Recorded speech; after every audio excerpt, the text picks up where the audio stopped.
Lakshmi. Welcome back Lakshmi's kitchen. ఈరోజు మన వీడియోలో సప్త శనివారాల వ్రతం 7వ వారం అయితే ఇలా చేసుకున్నానండి.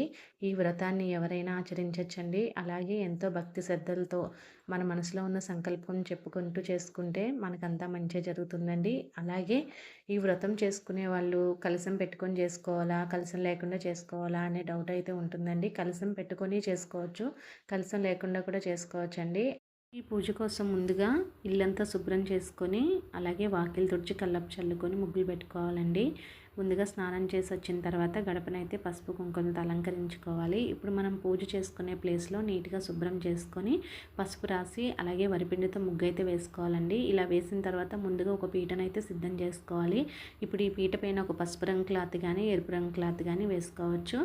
ఇప్పుడు మన చేతితో 3 గుప్పులు బియ్యం వేసుకోవాలండి. వేసుకున్న తర్వాత ఒక 2 తమలపాకులు వేసుకొని వెంకటేశ్వర స్వామి పటం పెట్టుకోవాలి. అలాగే మీ దగ్గర ప్రతిమ ఉన్నా కూడా పెట్టుకోవచ్చండి. ఇప్పుడు తులసి దళాలతో ఆయనకి మాల అయితే చేసుకున్నానండి. ప్రతి వారం అయితే తులసి మాల వేసుకుంటున్నాను.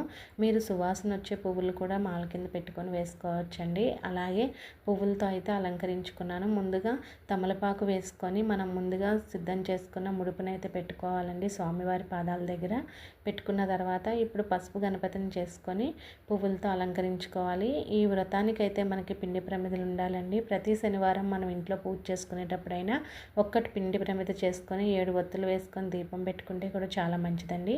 అలాగే నేను 7 వారాలు 7 పిండి ప్రమిదలు అయితే చేసుకున్నానండి. ఆవు నెయ్యితో అయితే దీపం పెట్టుకున్నాను. ముందుగా ప్రసాదాలు అయితే సిద్ధం చేసుకోవాలండి. ప్రసాదాల కోసం అయితే సలివిడి, వడపప్పు, పానకం, 7 చిమ్మిలి ఉండలు చేసుకోవాలి. అలాగే ప్రతి వారం అయితే ఒక ప్రసాదం చేసుకున్నాను. అలాగే ఇది 7వ వారం కాబట్టి 7 లడ్డూలు అయితే ప్రసాదంగా పెట్టుకున్నానండి. ఇలా అన్నీ సిద్ధం చేసుకున్న తర్వాత ముందుగా దీపారాజన చేసుకోవాలండి. దీపారాజన అయిన తర్వాత ఆచమనం చేసుకొని మన గోత్రనామాలు చెప్పుకోవాలి. అలాగే ముందుగా గణపతికి పూజ చేసుకోవాలండి. అష్టోత్తరం చదువుకుంటూ పువ్వులతో కానీ అక్షింతలతో కానీ పూజ చేసుకోవాలి. తర్వాత వెంకటేశ్వర అష్టోత్తరం కూడా చదువుకుంటూ తులసి దళాలతో పూజ చేసుకోవాలండి. ఇప్పుడు మనం చేసుకున్న ప్రసాదాలన్నిటిపైన నీళ్ళు చల్లుకొని స్వామివారికి ప్రసాదం నైవేద్యంగా పెట్టుకోవాలండి. ఇప్పుడు ఈ వెంకటేశ్వర వ్రత కథ వినొచ్చు, లేదంటే చదువుకోవచ్చండి. చదువుతూ మనం పువ్వులతో పూజ చేసుకోవచ్చు, లేదంటే వింటూ కూడా పూజ చేసుకోవచ్చండి. ఇలా 7 వారాలు పూజ చేసుకున్న తర్వాత వడ్డీ కింద 8వ వారం కూడా చేసుకోవాలండి. 8వ వారం చేసిన తర్వాత మన స్తోమత తగ్గట్టుగా ఇద్దరికి కానీ 7 జంటలకు కానీ భోజనం పెట్టుకొని తాంబూలం అయితే ఇచ్చుకోవాలండి. ఇలా పూజ అంతా అయిన తర్వాత మనం ముందుగా కట్టుకున్న ముడుపుని అయితే స్వామివారి ఉండిలో వేసుకొని అష్టోత్తరం పూజ చేయించుకోవాలండి. నేనైతే మాకు దగ్గరలో ఉన్న వాడపల్లి పుణ్యక్షేత్రానికి అయితే వెళ్ళి పూజ చేయించుకొని వస్తానండి.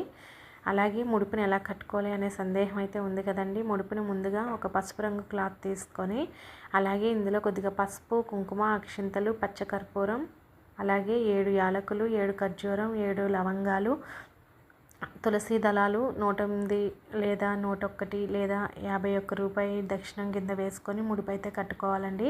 ఈ ముడుపునైతే ప్రతి వారం మనం పూజలో పెట్టుకొని పూజ చేసుకోవాలండి. ఈ ముడుపుని అంటు అనేది తగలకుండా పెట్టుకోవాలి.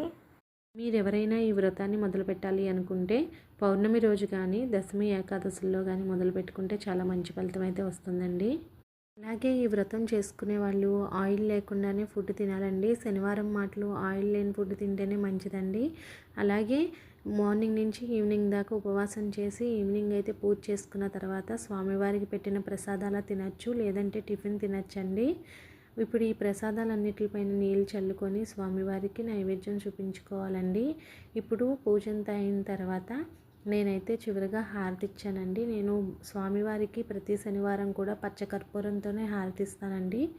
స్వామివారికి ఎంతో ఇష్టం కదండి పచ్చకర్పూరం అంటే. ఇలా పచ్చకర్పూరంతో హారతి ఇచ్చుకున్న తర్వాత స్వామివారికి ధూపం కూడా చూపించుకున్నానండి. ఇలా పూజ అంతా అయిన తర్వాత ఈవినింగ్ కూడా ఇదే విధంగా పూజ చేసుకొని స్వామివారిని యథాస్థానం అని 3 సార్లు పీట అయితే కదపాలండి. మనం పీట కదిపేటప్పుడు 5 లోపు అయితే పూజ చేసుకోవాలండి. ఇలా 5 లోపు పూజ చేసుకొని 6 లోపు అయితే పీటను కదుపుకోవాలి.